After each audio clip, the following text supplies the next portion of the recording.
ভারতের সাথে সংশয় ও অবিশ্বাসের দেয়াল তুলেছিল বিএনপি। আওয়ামী লীগ জাতীয় স্বার্থে দেশটির সাথে সম্পর্ক ভালো করেছে বলে জানিয়েছেন আওয়ামী লীগ সাধারণ সম্পাদক ওবায়দুল কাদের। বৃহস্পতিবার তিনি আরও জানান, 23 জুন আওয়ামী লীগের প্রতিষ্ঠাবার্ষিকীতে সব নিবন্ধিত রাজনৈতিক দলকে আমন্ত্রণ জানানো হবে।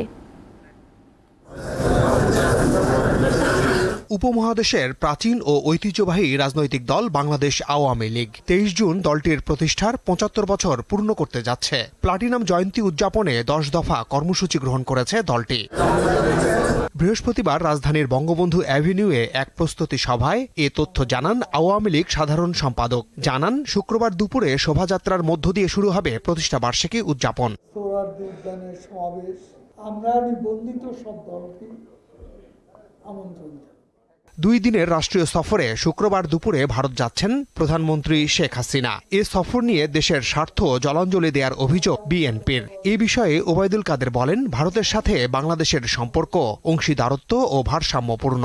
সংশয় আর অবিশ্বাসের দেওয়াল তারা সৃষ্টি করেছে।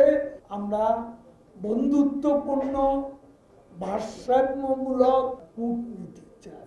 আমাদের জাতীয় স্বার্থকে বিকিয়ে দিয়ে আমরা কারোর সাথে কোনো সম্পর্ক করি। ওবায়দুল কাদের জানান, দেশের বন্যাপীড়িত এলাকায় উদ্ধার কাজ ও ত্রাণ কার্যক্রম জোরদারের নির্দেশ দিয়েছেন প্রধানমন্ত্রী শেখ হাসিনা। মাহমুদ শাওন, দীপ্ত সংবাদ, ঢাকা।